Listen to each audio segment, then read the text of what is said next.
turkey season is coming up here hard and fast now, isn't it? Yeah, it's like right upon us. What do we got, 15 days now? Yeah. Yeah. Exciting, man. First time. I know. Hunting turkeys. Super pumped. Can't stop watching turkey hunting videos with bows. Yeah. I'm hooked on it. Yeah. Can't say I disagree.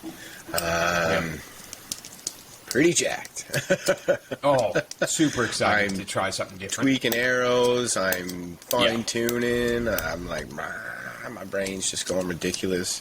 Trying to pick up the last few odds and ends that we got to pick up. I really think we should square away one of them see-through blinds. It's a good idea. Or even if it's not one of those full sit-down blinds, but one of those high front ones that you just put in front of you. I was actually in... them glass mirror, like those, not glass, but the mirrored ones, they're super effective. I was in one of the hunting stores around here the other day, and they had a real nice one that basically pops up like those square dome ones. But it was $150, man. Yeah. And it's only 2 front panels. Oh. I was like, holy fuck, man. Like, calm it down. But speaking of getting tuned in and dialing everything in now for turkey season, I finally got my Hoyt sighted in. Good on you. I started bear shaft tuning. And for you folks at home, in case you're unaware, there's 2 ways to make sure your bow is shooting dead straight down the middle. One is to fletch your arrow and shoot it through paper. And then that'll give you a left or right tear. You'll see it in the vein. Or you can bear shaft tune, which is you strip all the fletching off your arrow and you shoot at 10, 20, and 30 yards. Smooth arrow. Just a bare shaft. And where there's no fletching on that shaft, there will be no correction in how the shaft flies when it comes off the bow. So if your bow is shooting left, that arrow will stick in the target with a real kick out on the arrow. Like you'll see it leaned one way or up or down, very whatever. Exaggerated. Yeah, it'll be exaggerated, right? So I started bear shaft tuning, and the first shot with my, it was very straight. I was surprised actually. So when I shoot with fletching, it's pretty straight. There's like maybe a slight lean that you could say, well, that's wind, right? Like just a slight tilt to one way. But when you shoot a bear shaft, it was a great deal left. Yeah, there's like, no hiding it then. No, it's stuck in the target like on like a 28-degree angle.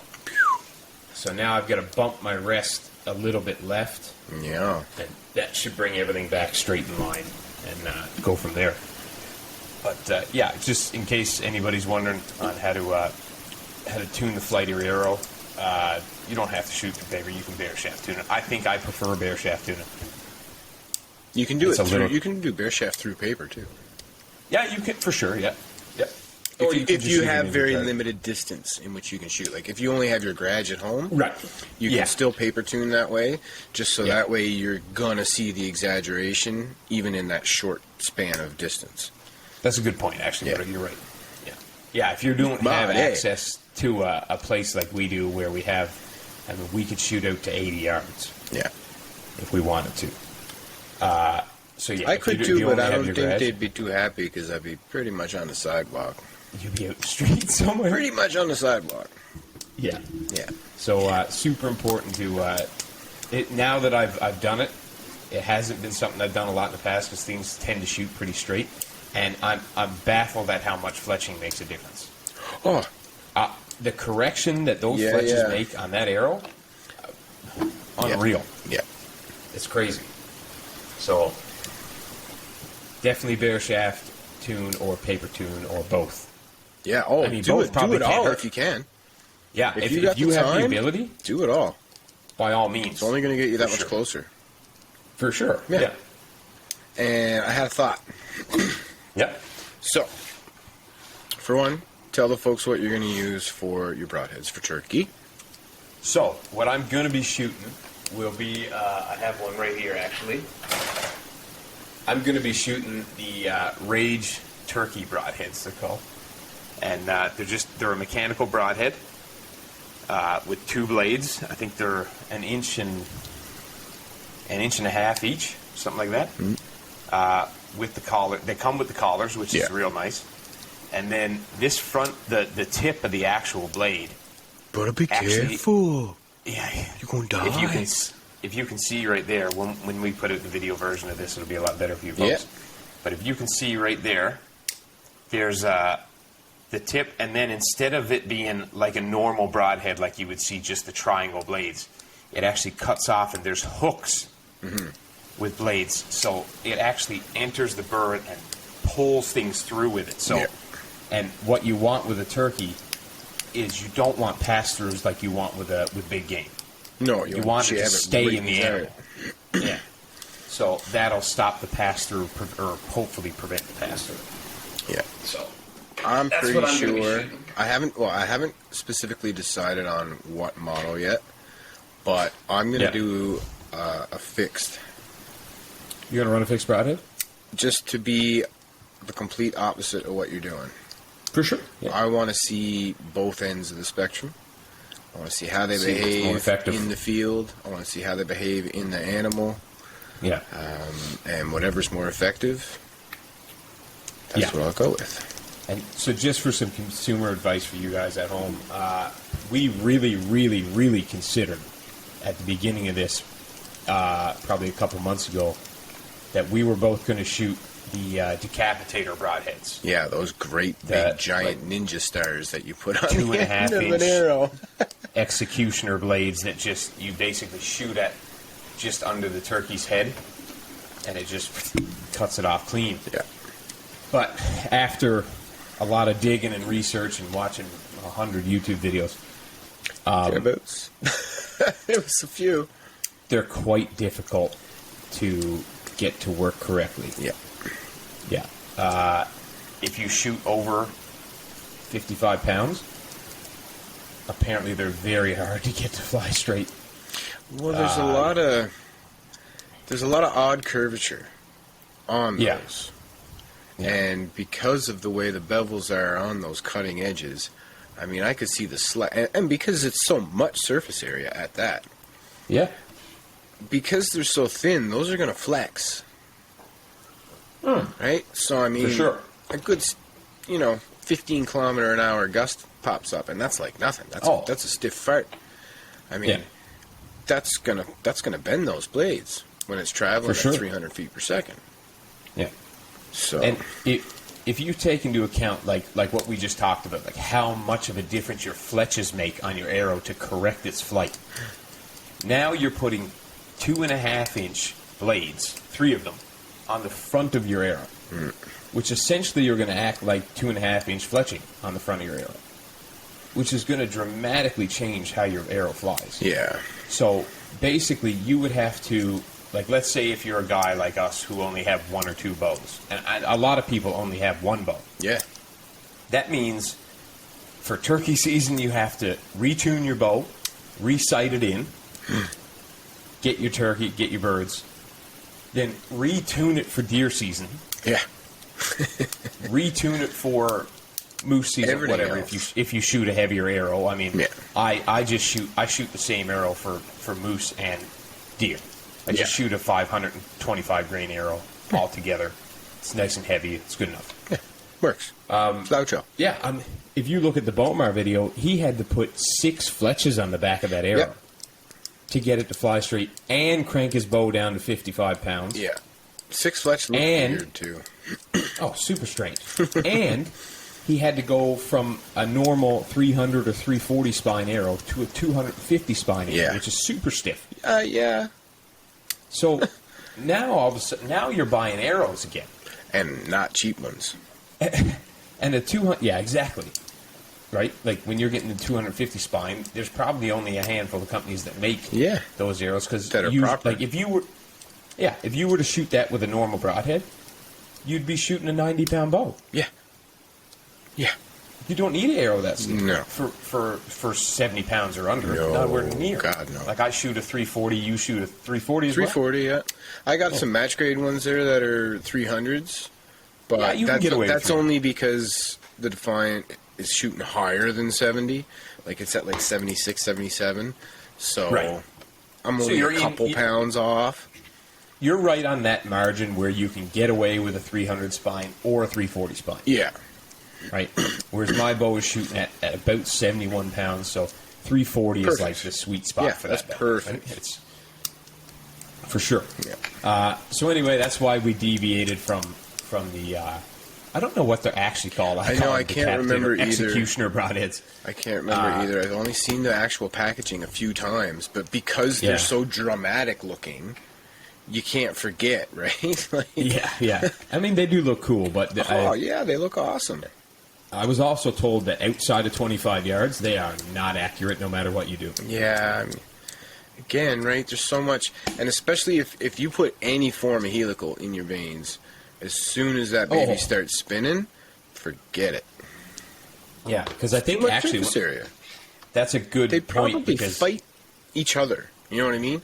The helical, the way the arrow's trying to spin, I'm willing to bet you as as the blades are starting to turn and they start to flex, once they flick back, they're just fighting that rotation. Yeah. And I just think it would make for the most. Now that you mentioned that, the Bomar video I watched, all of his fletching was straight. Yeah, I think on a 6 fletch you have to. Yeah, you probably don't have a choice. Yeah, that's a lot. So many fletches. Imagine how much that arrow weighs with those. Well, you got to remember too, though, most of those 6 fletch, like most of the 6 fletch ones I've seen, they're only the 2-inch veins, low profile. Yeah, they're all. But he was using this same veins small. that we use. The AAE stealth veins. Wow. Them big they're like long 3.5s. Yeah, he was saying you got to have a long, low profile vein. Right. But say, anyway. I got to buy some veins. I got lots of veins. Yeah, but you got orange ones. I can load. Yeah, that's true. I don't want orange ones. They're fucking expensive, eh? Yeah, they're not cheap. $30 for like 100. Yeah. It's not good. It's mean. It's crazy. Now I got to buy different kinds. That's why we got off of those. I got to buy some red ones, some black ones. Yeah. I do want to get some black veins. That's a good point. Yeah, I'm doing all my primaries are going to be black and red. Yeah. I want to get one of those cricket things that make the vinyl stickers so I can make my own wraps. Right, yeah. That'd be cool. I like that vinyl wraps. That'd be custom wraps. Full dry wraps. That'd be cool. With our little bubble stick. We could sell those. Yeah. Stick. I love the stick, man. Yeah, he's very chubby. He's a fine archer. He likes his pasta. He likes a bit of pasta, a couple burgers here and there, you know what I mean? I tried gnocchi today. Yeah. I don't know. You don't know? Kind of flavorless. We put them in a soup. They weren't bad. Oh. It was made for it. Like, that was the recipe. Oh, okay. Yeah, I don't know. They kind of had like a... You ever have a piece of touten dough that's not quite cooked? Yeah. Reminds me of that kind of consistency. It's just potato and flour. Yeah, I know.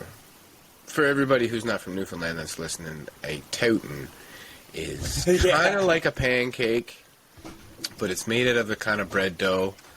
Yeah. It's absolutely delicious with butter, molasses, Maple syrup. Butter and maple syrup. Jam, powdered sugar. You know, you could go wild. A touten is the perfect bridge gap between a pancake and an English muffin. I could go with that, yeah. It's fried bread dough that rises a little bit higher than if you do it right. Yes. It rises a little bit higher than a pancake does. And it's, like you said, it's delicious with butter. It's delicious with maple syrup, molasses. Or you can take two and you can put them on top of each other with egg and butter and bacon in the middle. And it's fucking delicious too. Yeah. You see, remember I used to cook up a bunch and I'd tear them all up into pieces, put them in a Ziploc bag, bring them in the woods with us? Yep. Yeah. They're delicious. It was amazing. Super high carbs, full of full of calories and everything, man. It's just bread. Running. Yeah, basically. It's just bread. But it's sweeter though, it's different. I don't know. Yeah, I think they add you must add some sugar to the mix or something. Yeah, add a little bit of sugar. But like Mom always made toutens just from whatever leftover bread dough she had. Yeah. Which was equally as good. But you're right. Like if you went and bought touten dough at like Sobeys used to sell touten dough. Yeah, Coleman's do too. Yeah, and Coleman's. But you're right. It was always a little bit sweeter Yeah. than like homebred dough. But that's a hot archery tip right there. Yeah. Just fry some fucking bread dough. Bring the Toutons with you, bitch. It's good, man. Yeah. Keep it going. In all honesty, you could fry up a dozen Toutons and wrap them in like a paper bag or whatever, and put them in your pack. I wouldn't put them in. I had them in plastic bag. Ziplocs. They were deadly. That's true, yeah. But you could put them in your pack. They'll keep for a while. Oh, days. And days. And you can literally just like light a fire and toss them on a hot rock. Let them warm back up. Yeah. And you're gold. Or Yeah. actually, you can eat them I'll cold. eat They're some not cold. even that They're cold, awesome. to be honest. They're pretty good If you cold, cook too. them right, they're good cold. Yeah. You got to get that little crust on Yes. the top Yeah. layer, but not cook them dry through. No, you can't If that be makes able to sense. crack the crust, but it should They have to have be a flexible. crust. Yeah. Yeah. Yeah. Definitely. Very true. good. So, Yeah. we have a big thing coming up in like 5 weeks. We do. We are We got a big headed to weekend. Michigan. No, not that one. Oh, wait. Two that weeks is- before that. Michigan's 8 weeks. Or 7 Right. weeks. It is 7 weeks. You're Yeah. right. Fuck. 5 weeks. Isn't that right? We are going up north to a secret spot. We are. And we are going to do a whole lot of stalking and spotting. Just glassing everything over. Well, not too much glassing because it's not very hilly. Yeah, The elevation's a little lame because we're not super high up north. But No. when we get up there, we are going to do a disgusting amount of filming Yeah. because For we sure. are going to bust a review on all of the new gear that we're bringing with us. Yeah. We're going to go over how we set up our camp. We're going to have footage from going out, scouting, seeing what Yeah. we can find. You guys will see everything that we see. Yeah, we've recently updated all of our gear. Well, not all, No, but but a lot I'm of it. telling you, a good bit. A good bit. I'd say 3/4 of it for sure. Yeah. But super excited. Like you say, we're not. I guess it's not going to be a lot of glassing. No. You're right, because of no elevation. But there'll be like there's a lot of like open, boggy, Yes. marshy spots So- that will be sitting in the tree line and glassing. We're going to make sure that we bring probably some of those screw-in steps. Mm-hmm. And Yeah. we'll climb some trees. Yeah. We'll take some looks. We'll have some lunch. And walk some more. Yeah. You never know. We might come across a turkey stumble. Never know. It happens all the time, eh? Does Ball happen. out with the crow. Get the crow call going. Yeah. And we'll hear a gobble and we'll go get him. Hopefully, Yeah. one of those shock gobbles. Yeah. I couldn't get them shock gobble up at that other spot we got. No? Nah. They saw me though. Well, It was like Too late. I was walking in. It was so funny because I said, I'm going to go up there now. I'm just going to sit and watch. Sit there. I'm going to spend an hour. Right? If I don't see anything in an hour, I'll go home. yeah. So I parked the truck at the end of at the gate. I got to put my rubbers on. I walked in, rubber boots, by the way, folks. The galoshes, you know? The glasses. I walked in and I said, I know the log I'm going to sit on and whatever.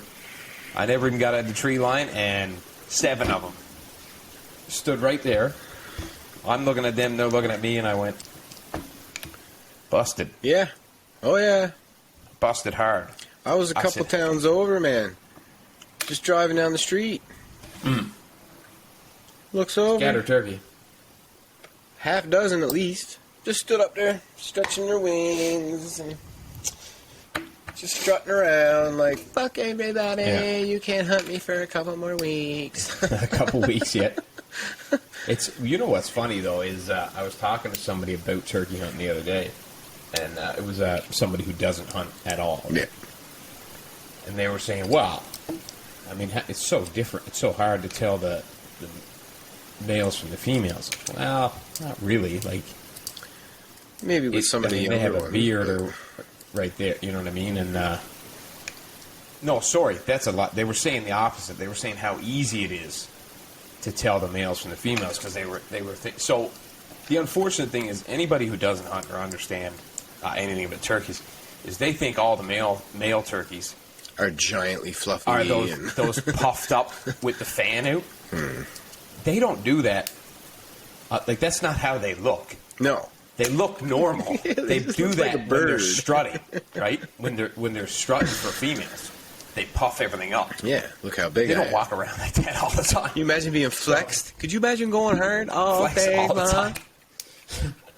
I was trying to explain to them how I was like, but that they strut, and they're like, "What do you mean they strut?" I'm like, "They Exactly all their what you feathers think stand it up, is. and puff their chest up, just like some dude at the gym Just like a walking around with peacock, his chest man. out." Yeah, same exactly. Actually, yeah. Yeah. This peacock opens his feathers up, and so and obviously the beard and all that stuff. But you know what But happens as soon as they open up all their plumage? In the background, there's music. Right said Fred. I'm too sexy. Oh yeah. As soon as it happens. Yeah. They also have very distinct colorations on their head compared to Yeah. females. Females are a lot plainer, right? Yeah. Yeah. So it's not that hard to tell. You still gotta pay attention. Oh, for sure. Like Jakes and Toms are a little bit harder. Like Jakes, the juveniles, right? Like, Well, that's the thing, too, can you right? shoot a Jake in Ontario? That's something we should probably. These are things that we need to look into. We should probably look into that because Yeah. if I don't get a Tom, I'll probably shoot a Jake if I'm allowed. Yeah, man. As long as someplace- he's a healthy enough size, I'm happy. Yeah, I know some places you're not allowed, Yeah. but who knows? What's the deal with We'll hens? find out. Can't shoot a hen, or? I don't think so. No, it's only you have it's a Tom turkey tag. I'm pretty sure. Okay. Males only. Yeah, we got to I take mean, a bit of time and do some reading. Yeah, for sure. Yeah. I was explaining to people the other day, like, why you only hunt, like, males, mostly. Like, you do hunt females, obviously, but, like, why you hunt normally Primarily males, bucks yeah. or toms or bulls or Oh, whatever. they think it's just for the rack, man. Yeah, they don't understand. So, just to explain hunting to you folks at home who maybe don't maintenance. hunt. Exactly. If you shoot a doe, and let's say a doe has a lifespan of 20 years, or 10 years. We use deer, for example. It's more than that, but 10 years. So she'll have a fawn every year, hopefully. That's what you want. Ideally, yeah. Ideally. So that means, let's say she only has one, just for easy math. That's 10 new deer, right? In her lifetime that she'll create. Yeah. If you shoot that doe, you're killing all 10 of those deer. Basically. If you shoot the buck, she'll still have those 10 deer. Because yeah. Somebody else will come get her. Exactly. Another buck will breed her. No sweat. So you're only killing one deer by killing that buck. Yeah. That's why most guys or most tags are male tags. And it makes sense. Perfect sense. It's smart. Simple math.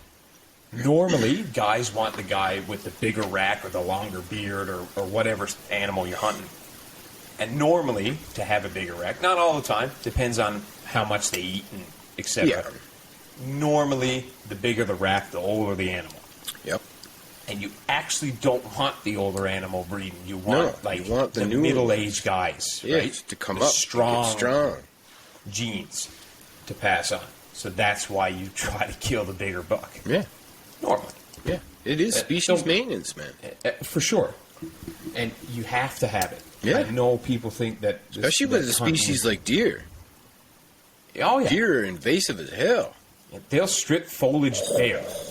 There won't be a tree or alder fucking left. They'll strip it all bare. There will be no vegetation for cover, for field mice, for any of that stuff. No, it'll be like the fire went through without the ash.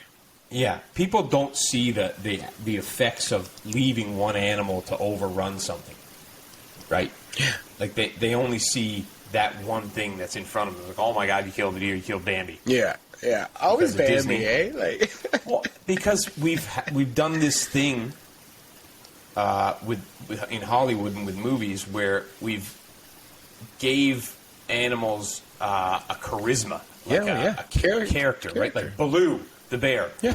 Singing everybody and dancing. And Smokey the Bear. Everybody thinks Winnie fucking the bears Pooh. go in the woods and they're like scratching their backs on trees and singing. They do fucking that, Kumbaya. but they don't sing. They do, but they don't sing. They don't sing, they don't dance, they don't help little lost boys. Like, I was, with that said, the character of a black bear, a juvenile black bear, one that's not with its mom anymore but is young, is fucking hilarious. They are pretty funny, yeah. They're Stumble goofy about, man. as shit. They roll around, like do somersaults, just nonsense. Yeah. And I was watching an episode of Meat Eater the other day, and they were watching this younger bear, and I've never seen anything like it. Like I've seen a bear do a roll or whatever. But this fucking bear was just having a time. He was rolling. He slid down the hill on his belly. He was fucking jumping up and down. I was like, what is this bear doing? Just having a It was time. hilarious. He was loving life. Yeah. It's like, I'm You a know what I fucking mean? bear. I'm going to do some bear shit. I think Ranella said, he's like, even if I could shoot that bear, he's like, even if he was a big enough bear to shoot, he's like, he's almost too happy to shoot. Yeah, he's just having Like, too much fun to kill this guy. You're like, I can't ruin that bear's day. Okay. It's just going too good. Yeah. Well, it's funny how people like categorize animals because of movies and what they've seen. Oh, all that yeah. shit. Yeah, they instantly humanize them. And it's tricky, right? Because a deer is an animal that has eyelashes. Yeah, like Bambi. And, well, no, that's actually a proven thing. Things that have eyelashes, like our own, we struggle a lot more with the harvesting of those types of creatures. Yeah, I believe it. Yeah, it's just a psychological thing, right? Because we look at their eyes, and they kind of resemble our own. Yeah. So we're like, I don't know. Well, the first, moose and caribou, we skinned and skinned out and saw field dressed and all that stuff. Like, that's nothing. Yeah. That's nothing new for us, right? Stick your finger into the rings of the esophagus there, and then you pull that back. Now get your arm around the back, right underneath down into the bottom. You should feel the back of his fur. You roll that whole thing out of there. Yeah. And you never think twice about it. You never get weirded out about it. Nah. Like, while you're doing it. Because you're like, I'm having a steak later. But the only thing that's ever, like, made me go, oh, for a second, was the first time I saw a bear skinned out. It's like different. Hung? Yeah. Oh.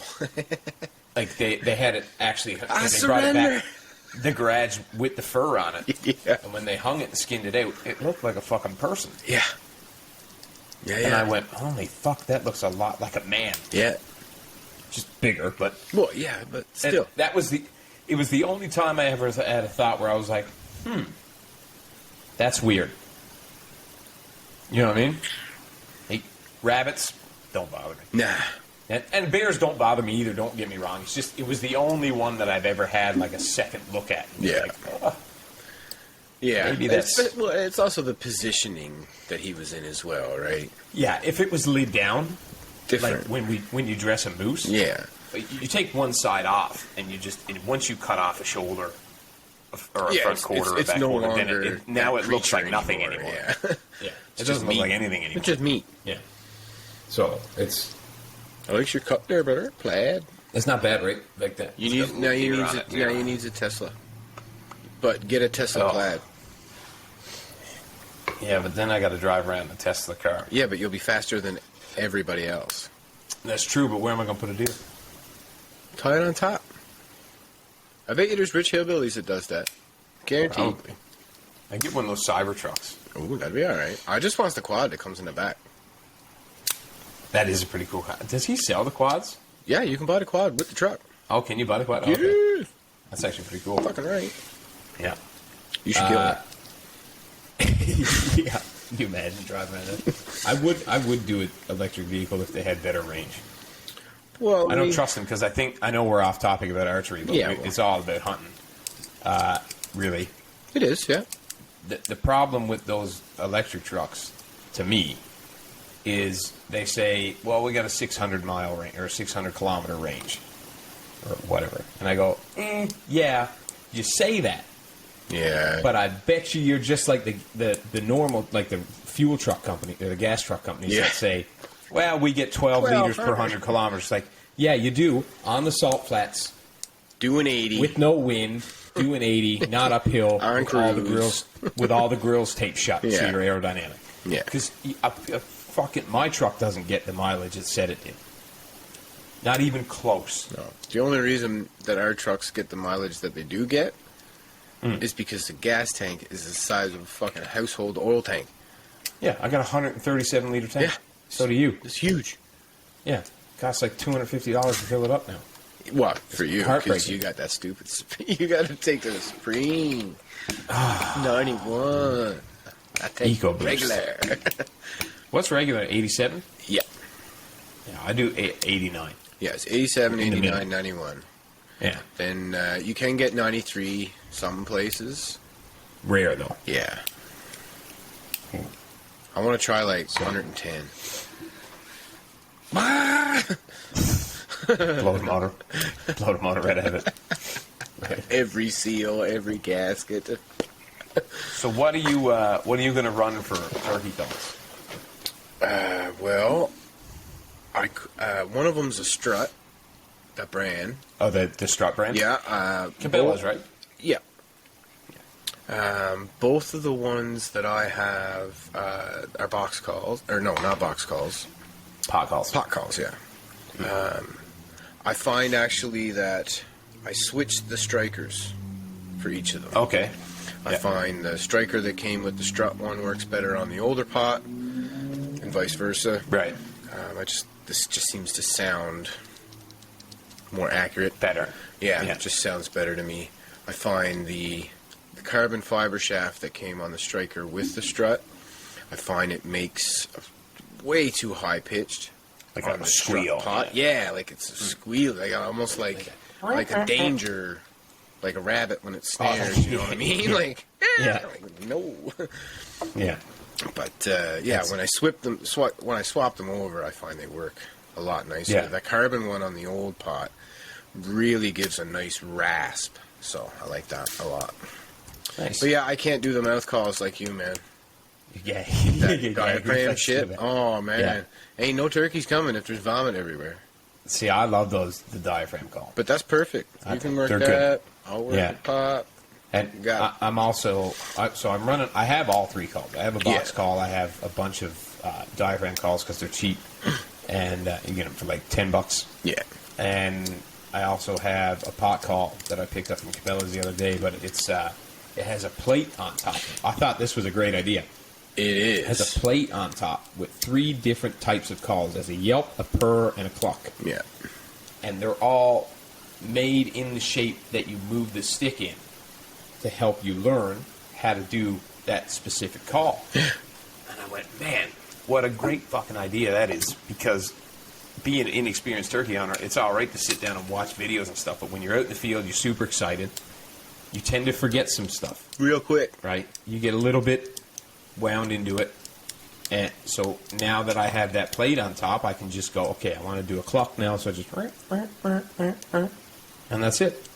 It takes all the thinking out of it. And once I get good at it, I'll take the plate off. Yeah, you won't need it. It just comes off like a piece of rubber. Yeah. So you won't need it. But I think for the first season, I think it was a great idea. I do think too. Strut had a great plan there. Well, I mean, It's good. we got to learn like anything else. And I'll try any aid that's out there to help us. Yeah. We're obviously not going to like them all. We're going to like some. But For sure. either way, it's going to be a fun experience trying them and learning. Yeah. And you're running what vest do you run? A Tide Weed? Tadwee. Tide Turkey Weed. hunting vest. Yeah, this is the Yours one. has the legs on it, right? Yeah, it's got the fold-out legs on it, so we're going to do a deep review on that one for sure. Yeah. We'll also do the pack-out that I'm going to do in it as well once we get up and we get the site set up. Yeah. So you have so you basically, you can sit in an open field if you I want. can sit anywhere with this one. You don't need a tree or anything to lean against, right? No. Yeah. That's cool. I like that idea. I do too, yeah, and they're pretty nice and adjustable. They're super easy to operate while you're stood up. There's not a whole lot of searching around for stuff, so Nice. yeah, I'm pretty excited to try it out. Sweet. I do find though it's a bit large. Mine is too, actually. It actually fits loosely. I think it's designed to do that so that when you sit down, nothing's pulling on you. Yeah, it just moves freely, I think, is the point. Because, I mean, like, I'm not a big dude, but I'm still like a 40 chest, and yeah, I just find like all the straps are cinched. Mine too. Tight as they go, but they still just that like. And I can still put my arm up there if I wanted to. Yeah. Yeah. And I'm running. The I ran the Badlands one this year. Yeah, that night one too. It's good. I like it a lot. But like you said, everything is cinched down on mine as far as it can go, and it's still a bit loose. But I was thinking about it the other day, and I just put it on. I sat down on the pad, and I was like, I think I know why they did it. I think it's so nothing is pulling on you in any way. It just free moves, which it would make sense. I get, yeah. But I guess we're so used to having everything tight to you that you're like, I don't know how we're going to do with the whole sitting on our asses drawing 76 pounds. I think I'm going to have to kneel when the turkey comes. Well, that's why I want to get some form of blind, even if it's just the front wall. Just because then we can just get one of those little 1.5 tall tripod triangle seats. Yeah. And that's enough then. Yeah. But to literally be sat on the ground... Ugh. Yeah. I got a little spot up there where I put a little bit of brush up against a log, and I'm going to sit behind that fallen tree log. Watch out for ticks, brother. And then, and then I'm going to... Listen, I can't help it, man. Literally the first time we went anywhere, I didn't even touch grass. I was back in the truck, I'm like, oh, jeez, what's that? I'm like, brother, is that a tick? You're like, yeah, that's a tick. I'm like, well, fuck me. In the truck. I know. But you know what? That fucking thing might have been there from the first time I got bit by a tick. Could be. You know what I mean? Like, it was funny because I went for a walk with the girlfriend and the dog. And then we drove up to her dad's place. You had that photo shoot in the grass. Remember this that? Is a different. This is a different time. I know, that was a bad idea. That was like right after I found that tick. I wasn't too happy about the photo shoot in the grass, but I'll get to that story actually because it's a funny one. We went for a walk with the dog in Hamilton or something like that, and then we went up to her dad's place and we had dinner or whatever, and we did a whole thing and chatted and yarned all night and went to bed.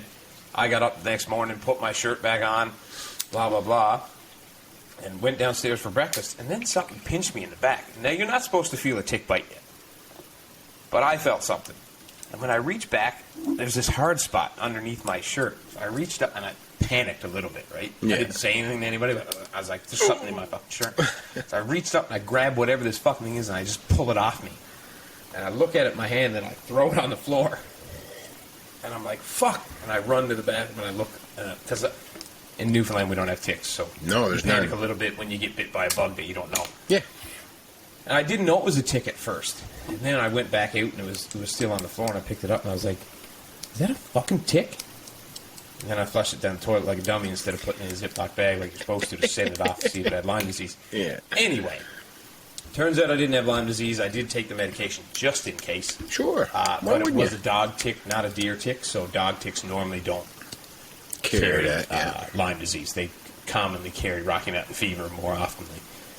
Anyway, a couple weeks after that, like brother was saying, my girlfriend and I had a photo shoot to do with she won a free photo shoot with a local photographer who's very good, by the way. And we go up there, and she's like, yeah, they did. And she goes, okay, just lie down in the grass next to her. I was like, lie down in the grass? Like that grass? Like that tall grass? The tall grass doesn't pull of ticks? She said, yeah. I said, isn't there ticks in that grass? Probably.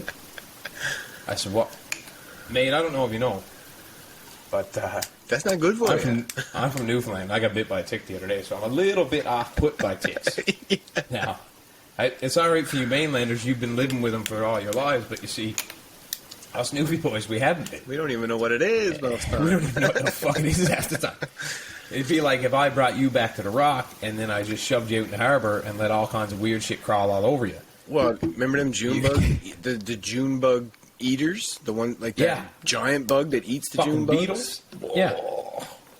Not cool. You bring somebody home to that and show them that. Fucking hand, man. Yeah. giant. They come out. What is it? They come Once out every 5 years. Once every 5 years, they eat a bunch of June bugs. Yeah, it's like 1 week for 5 years. They comes out. I had a similar terrible experience with spruce beetle in Alberta who bit me on the neck. Oh, yeah. The ones with the big old antennas on their heads. Yeah. I thought it was a tar sand beetle, but apparently it was not. There are many beetles. Fuck Alberta anyways. They got black widows. I ain't going. And brown recluses. Yeah, I'm not going to see. Yep. Not interested. Well, I worked with a fella that got bit by a brown recluse. Why didn't you kill him? He's not good for anything else anymore. Him or the spider? Boat. Tracy. He just comes in the office and he goes, "Hey man, I got bit by a brown recluse." I'm like, "Well, boy, we're gonna have to put you out to pasture." "You mean fire me?" I said, "No, boy, you're not going home. You might as well call your wife."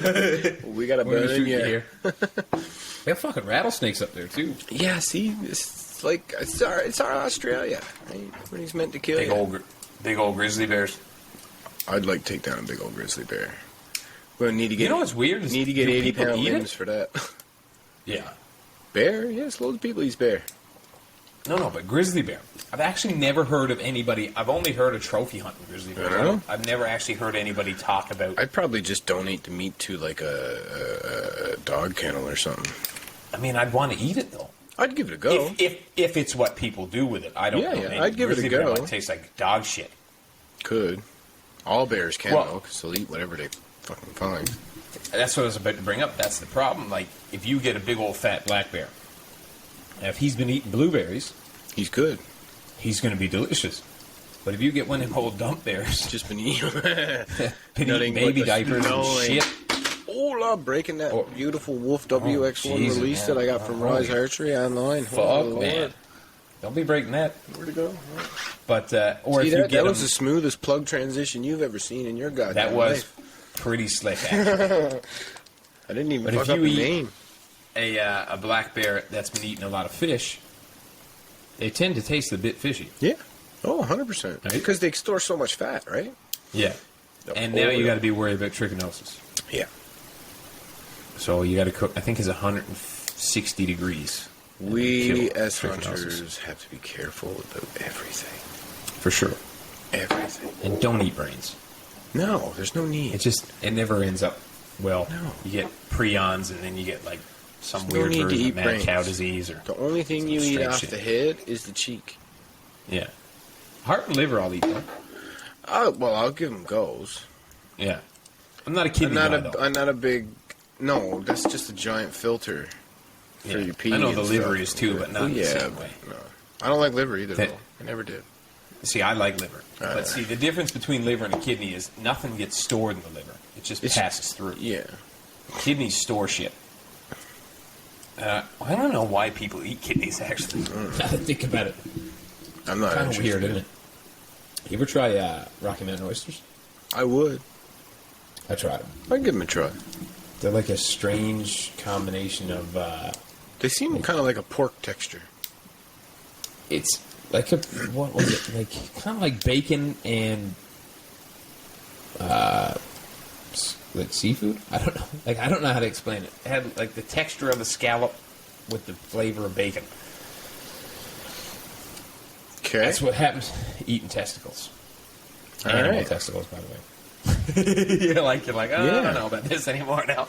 On that confusing and somewhat disturbing quote, I think we should end it. 45 minutes. Good luck.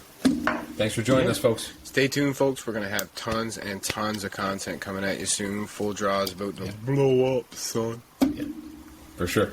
All right, folks. All right. Good night. Bye.